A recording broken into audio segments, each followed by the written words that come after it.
नमस्कार दोस्तों, आप देख रहे हैं जंतर मंतर न्यूज। चलिए बात करते हैं उत्तर प्रदेश की 25 फटाफट और बड़ी खबरों की। चलिए शुरू करते हैं। एक,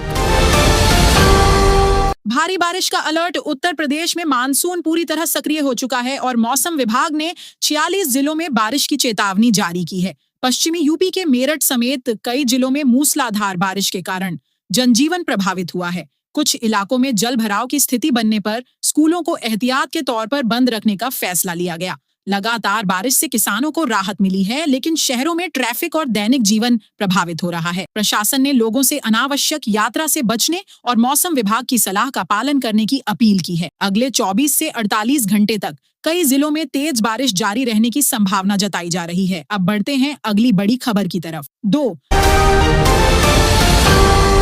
राम मंदिर चढ़ावा चोरी मामले में बड़ा खुलासा। अयोध्या के राम मंदिर चढ़ावा चोरी मामले की जांच में नया मोड़ सामने आया है।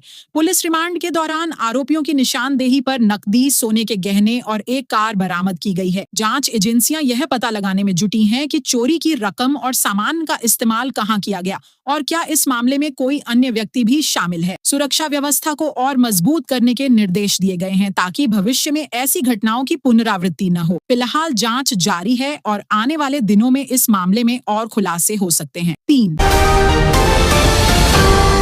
राज्यपाल की ट्रेन यात्रा। उत्तर प्रदेश की राज्यपाल ने पहली बार ट्रेन से लखनऊ से कानपुर तक की यात्रा की। इस यात्रा का उद्देश्य आम यात्रियों की सुविधाओं और रेलवे व्यवस्थाओं का अनुभव लेना भी माना जा रहा है। यात्रा के दौरान रेलवे अधिकारियों ने सुरक्षा और अन्य व्यवस्थाओं का विशेष ध्यान रखा। जानकारी के अनुसार राज्यपाल कल ट्रेन से ही वापस लखनऊ लौटेंगी। इस यात्रा को लेकर लोगों में भी काफी चर्चा रही, क्योंकि आमतौर पर इस स्तर के संवैधानिक पदाधिकारी सड़क या हवाई मार्ग का उपयोग करते हैं। 4, सोनभद्र में दर्दनाक सड़क हादसा। सोनभद्र जिले में एक भीषण सड़क हादसे में ट्रेलर ने बाइक सवार 3 युवकों को करीब 100 मीटर तक घसीट दिया, जिससे तीनों की मौके पर ही मौत हो गई। घटना के बाद इलाके में अफरा तफरी मच गई और स्थानीय लोगों ने पुलिस को सूचना दी। पुलिस ने शवों को पोस्टमार्टम के लिए भेजकर मामले की जांच शुरू कर दी है। शुरुआती जानकारी के अनुसार तेज रफ्तार और लापरवाही हादसे का कारण हो सकती है। प्रशासन ने लोगों से सड़क पर सावधानी बरतने और यातायात नियमों का पालन करने की अपील की है। दोस्तों, सड़क सुरक्षा को लेकर आपकी क्या राय है? कमेंट करके जरूर बताइए और वीडियो पसंद आ रही हो तो लाइक और शेयर करना न भूलें। 5,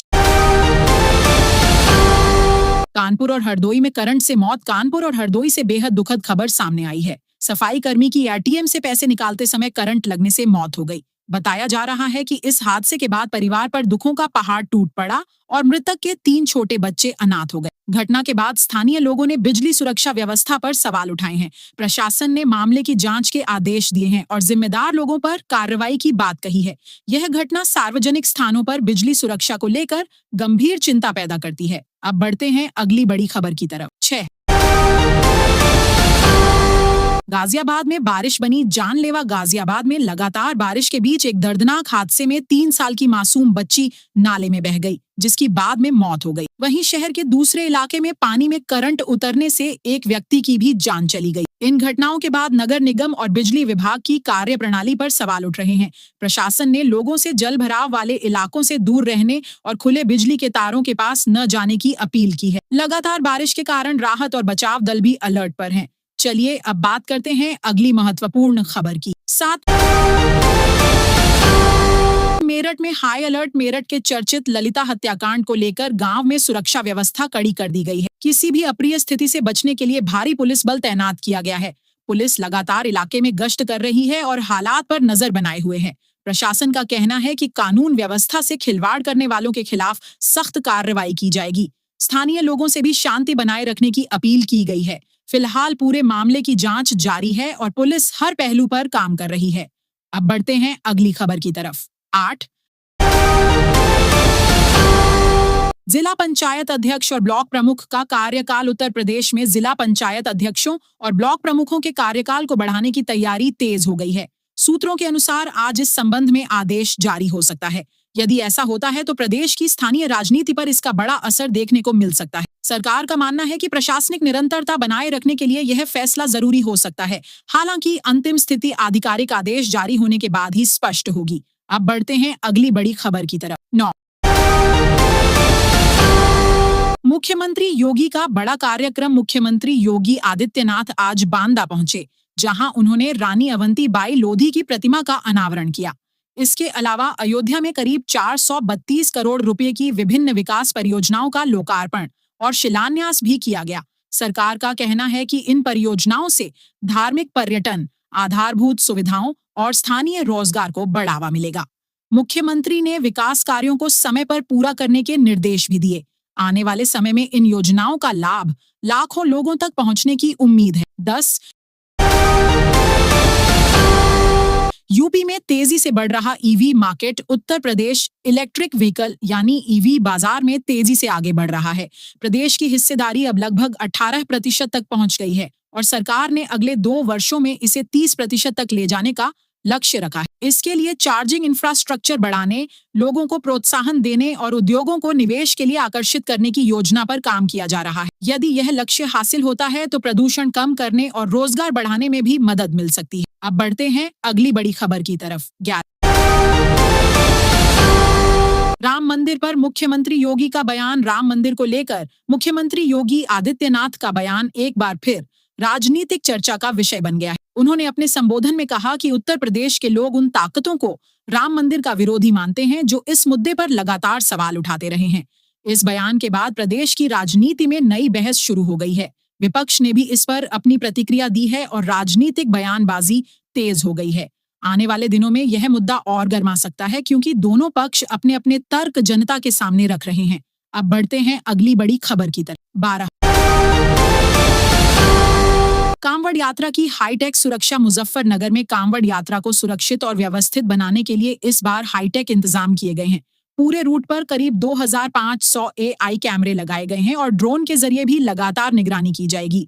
पुलिस और प्रशासन का कहना है कि किसी भी संदिग्ध गतिविधि पर तुरंत कार्रवाई की जाएगी। श्रद्धालुओं की सुरक्षा और ट्रैफिक व्यवस्था को सुचारू बनाए रखने के लिए कंट्रोल रूम भी सक्रिय कर दिए गए हैं। इस व्यवस्था से यात्रा को पहले से अधिक सुरक्षित बनाने की कोशिश की जा रही है। चलिए अब बात करते हैं अगली महत्वपूर्ण अपडेट। 13 अयोध्या ट्रस्ट मामले में SIT रिपोर्ट। राम मंदिर दान चोरी मामले में SIT की जांच रिपोर्ट सामने आने के बाद 2 अधिकारियों पर लापरवाही के आरोप लगाए गए। रिपोर्ट में सुरक्षा और निगरानी व्यवस्था में कई कमियों की ओर भी इशारा किया गया है। अब संबंधित अधिकारियों के खिलाफ विभागीय कार्रवाई की प्रक्रिया आगे बढ़ सकती है। प्रशासन का कहना है कि भविष्य में ऐसी घटनाएं न हों, इसके लिए सुरक्षा व्यवस्था को और मजबूत किया जाएगा। फिलहाल पूरे मामले पर सभी की नजर बनी हुई है। अब बढ़ते हैं अगली अहम खबर की तरफ। 14 अमृत सरोवर योजना में यूपी नंबर 1। अमृत सरोवर योजना के तहत उत्तर प्रदेश ने देश में पहला स्थान हासिल किया है। प्रदेश में अब तक 19,989 अमृत सरोवर तैयार किए जा चुके हैं। सरकार का कहना है कि इन सरोवरों से जल संरक्षण, भूजल स्तर सुधारने और ग्रामीण क्षेत्रों में पर्यावरण संतुलन बनाए रखने में मदद मिलेगी। इसके साथ ही किसानों और गांवों को भी इसका सीधा लाभ मिलने की उम्मीद है।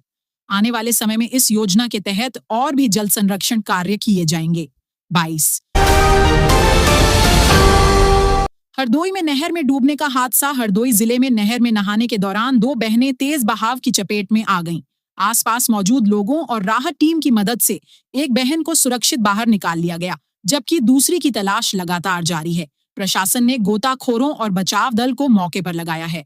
इस घटना के बाद अधिकारियों ने लोगों से बरसात के मौसम में नदियों और नहरों के तेज बहाव से दूर रहने की अपील की है। यह हादसा एक बार फिर सावधानी बरतने की जरूरत को याद दिलाता है। चलिए अब बात करते हैं अगली महत्वपूर्ण अपडेट। 23 फेक मदरसा मामले में हाईकोर्ट का फैसला। फर्जी मदरसा संचालन से जुड़े मामले में इलाहाबाद हाईकोर्ट ने FIR रद्द करने की मांग को स्वीकार करने से इनकार कर दिया है। अदालत ने साफ किया कि मामले की जांच अपनी कानूनी प्रक्रिया के अनुसार जारी रहेगी। इस फैसले के बाद जांच एजेंसियों को आगे की कार्रवाई करने का रास्ता साफ हो गया है। अब संबंधित पक्षों से पूछताछ और दस्तावेजों की जांच जारी रहेगी। आने वाले दिनों में इस मामले में और कानूनी कार्रवाई देखने को मिल सकती है। दोस्तों, कानून व्यवस्था से जुड़े ऐसे मामलों पर आपकी क्या राय है, हमें कमेंट करके जरूर बताइए और वीडियो पसंद आ रही हो तो लाइक और शेयर करना न भूलें। 24 कानपुर पहुंचे पप्पू यादव। जन अधिकार पार्टी के नेता पप्पू यादव आज कानपुर पहुंचे, जहां उन्होंने कार्यकर्ताओं और स्थानीय लोगों से मुलाकात की। इस दौरान उन्होंने कहा कि जनता के मुद्दों को लेकर जमीनी स्तर पर संघर्ष जारी रहेगा और आम लोगों की आवाज उठाने का काम किया जाएगा। उनके दौरे को लेकर राजनीतिक हलकों में भी चर्चा तेज रही। विभिन्न सामाजिक और स्थानीय मुद्दों पर उन्होंने अपनी बात रखी और लोगों से संवाद किया। माना जा रहा है कि आने वाले समय में वे प्रदेश के अन्य जिलों का भी दौरा कर सकते हैं। अब बढ़ते हैं आज की आखिरी बड़ी खबर की तरफ। 25 अन्य बड़ी खबरें। आज की आखिरी अपडेट में कई अहम खबरें शामिल हैं। फर्जी रिपोर्ट से जुड़े मामले में एक लेखपाल को निलंबित कर दिया गया है और विभागीय जांच शुरू कर दी गई है।